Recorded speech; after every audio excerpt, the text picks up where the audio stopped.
Now, the main two differences between venomous snakes and feminists is that venomous snakes are beautiful, and they leave you alone unless you bother them, unlike the school moms of the social justice left who want to tell us all how to think, what to say, what books we're allowed to read, and all manner of other things. And also whether it's okay to laugh at how crap Aboriginal art is.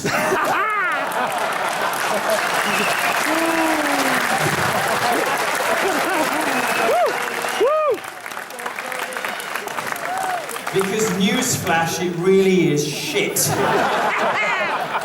I don't want to be mean. I'm a nice person. But the Western Europeans who colonized Australia brought with them a cultural heritage that spanned St. Peter's Basilica and Wagner's Der Ring des Nibelungen. From the architectural wonders of ancient Greece. Do you have a cold? I've never heard somebody blowing their nose so loudly. From the architectural wonders of ancient Greece to Mariah Carey's 2001 masterpiece, Glitter. Australia has been populated by the best of the best, or at least the people who were murderers among the best of the best. Yet Australians, no, it's fine, you've got a sort of criminal vigour. You know, like those, no, this is why Australians are all hot. It's like those tumblers of hot convicts, you know? Like Jeremy Meeks, you remember him? Well, he's just the crowning jewel in a vast industry of hot convicts in America. And then you have the same thing here. That's why everybody's beautiful in Australia. All that working out on prison gym floors. Now, Australians, in this sort of bizarre form of middle-class guilt, have decided to pay obeisance to a culture that failed to invent the wheel. And whose signature... Whoa. I've said that for 40 years. And whose signature musical achievement is a big stick.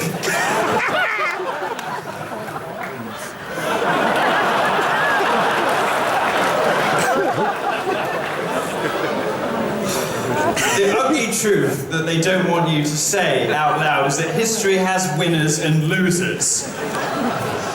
The progressive left wants to turn Western countries into the only developed civilizations in the history of human society that shit on their own accomplishments in favor of vastly inferior civilizations for no apparent reason.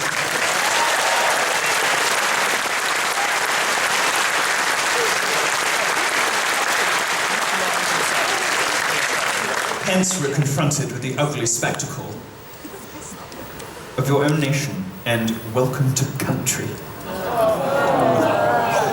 I'm sorry, by the way, for forgetting to start this with a welcome to country, but perhaps now you understand why, and the desperate, pathetic attempts to pretend that didgeridoos represent a beautiful and historic cultural achievement and not a punchline to a joke. Now, you might not know this, but there are actually no Aboriginal people left alive in Australia. The last ones died in the 60s and 70s, and since then, George Soros has been shipping over Black Lives Matter activists, giving them tubs of whiteout and telling them to just daub themselves and make all the white people feel bad. Your politicians, in a symbol of how intelligent they are, have been falling for it for half a century. I say this not to be mean. It's not in my nature to be cruel. But to remind you that the West is the best, and we should stop apologizing.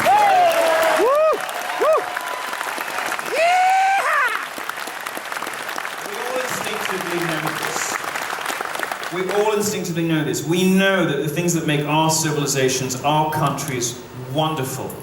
Capitalism, property rights, democracy, the rule of law, and freedom of speech make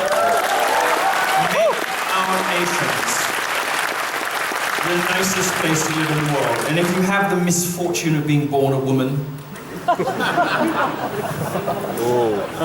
Just kidding, ladies. The misfortune to be born gay, the great advantage of being born black. Where would you want to live? but in Western democracies. And this is not about skin color. It's about values. It's about our ideas. Because our ideas are the best ideas.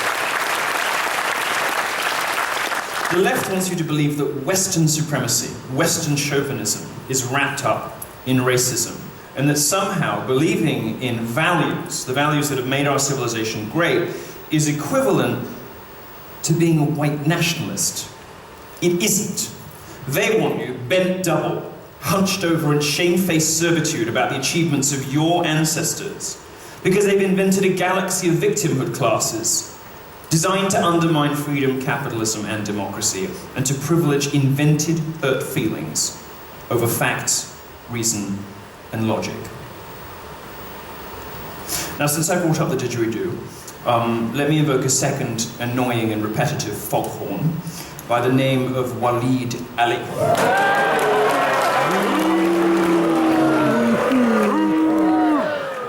My thoughts exactly.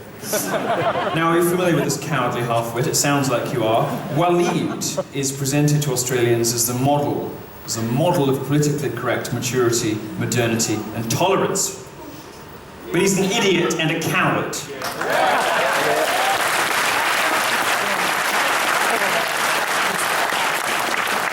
He won't have me on his show, you know. No Milo appearance on The Project.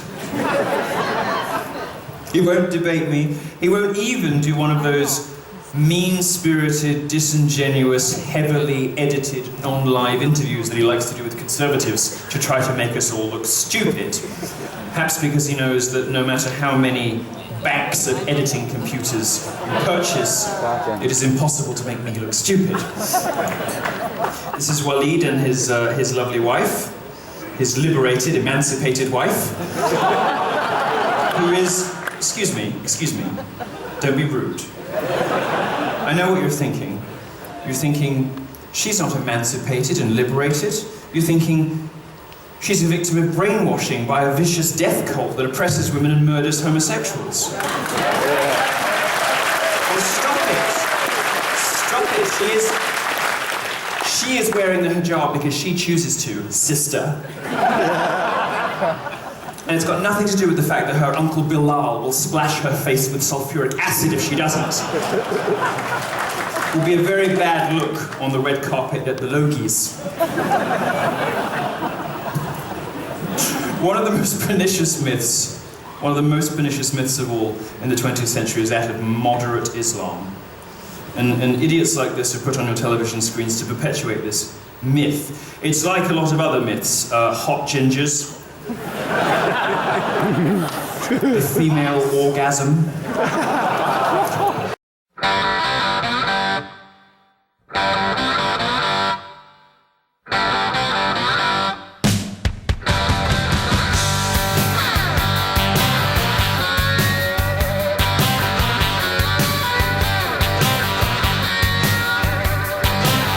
Now on the day I was born, the nurses all gathered round, and they gazed in wide wonder at the joy they had found.